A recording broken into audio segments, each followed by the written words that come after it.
पश्चिम बंगाल के नवनियुक्त पंचायत मंत्री दिलीप घोष ने राज्य की बहुचर्चित लक्ष्मी भंडार और नई अन्नपूर्णा भंडार योजना को लेकर एक बेहद कड़ा और बड़ा बयान दिया है। उन्होंने साफ शब्दों में चेतावनी देते हुए कहा है कि सरकारी योजनाओं का पैसा किसी भी तरह के फालतू खर्च या फुर्ती करने के लिए नहीं है। इसके साथ ही उन्होंने स्पष्ट किया कि किन लोगों को योजना का लाभ नहीं मिलेगा और किन्हें लक्ष्मी भंडार का पैसा वापस लौटाना पड़ सकता है। मीडिया कर्मी से बातचीत करते हुए दिलीप घोष ने पूर्ववर्ती सरकार के कार्यकाल के दौरान योजनाओं में हुई वित्तीय अनियमितताओं पर कड़ा प्रहार किया। उन्होंने कहा कि सरकारी सहायता केवल वास्तविक हकदारों और देश के वैध नागरिकों के लिए है। अभी भी जो क्रिमिनल्स एंटी सोशल पॉलिटिक्स में आए थे वो लोग जगह जगह उत्पात कर रहे हैं।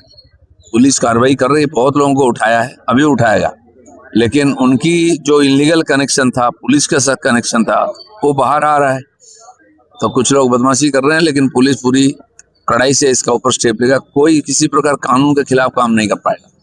3 জেলায় বেআইনি নির্মাণ ভাঙায় হাইকোর্টে স্থিতাবস্থা এখনই খুলতে চান।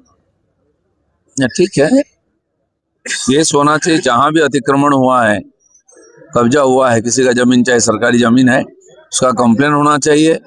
चाहे तो जो किया है वो उसको निकाले, उसको तोड़े, जगह खाली करे, और नहीं तो कानून के अनुसार कार्रवाई होगा। जो जरूरत पड़ेगा वो होगा। সুজিত ঘোষকে এখনো জামিন দিল बहुत लोग सुजीत बोस जैसा अंदर है और भी अंदर जाएंगे।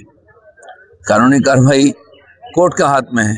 कोर्ट क्या करेगा हम क्या बोलेंगे उसमें। ট্রাইব্যুনালে হচ্ছেটা কি ওই যত মামলা কেন বিরক্ত হাইকোর্ট রাজ্যকে সুপ্রিম কোর্টে नहीं, हजार केस, हजारों केसेस बंगाल में दे के रखे हैं। उसके लिए ट्राइब्यूनल, उसके लिए, और सरकार विरोधी के ऊपर केस किया था।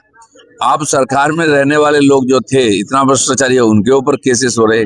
तो यहाँ कानूनी अदालत यहाँ सरकार चलाता था। कानून व्यवस्था कुछ नहीं, पुलिस कुछ नहीं करता था, और सरकार के लिए पैसा उगाता था। तो पूरा सिस्टम में डिस्टर्ब है। अदालत का ऊपर बहुत प्रेशर है, लेकिन न्याय तो लोगों को मिलना चाहिए ना। বিধানসভায় সেই সংকটে তৃণমূল সিআইডি তদন্ত শুরু করতে উদ্বেগ চলেছে। তার সত্ত্বেও কি করেছে প্রশ্ন তাদের। देखिए, जिस पार्टी का विधायक दल में ही तालमेल नहीं है, वहां भी धांधली होती है, वहां सिग्नेचर जाल हो जाता है। अब सोचिए वो सरकार कैसा चला 15 साल, कितना कितना घोटाला, कितना कितना और इलीगल काम हुआ होगा। ये पार्टी फर्जी है। सारे नेता मंत्री IAS IPS भी फर्जी निकले।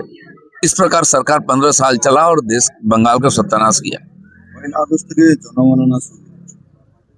पिछले साल जून में देश में शुरू हुआ था सेंसस। बंगाल में जो चिट्ठी आई थी उसको दबा के रखा था। यहाँ का सरकार टीम से अनुमति नहीं दी थी। पहला कैबिनेट मीटिंग में ही हमारी सरकार ने अनुमति दी। यहाँ भी सेंसस चालू हो जाएगा। Bureau report PBTV news.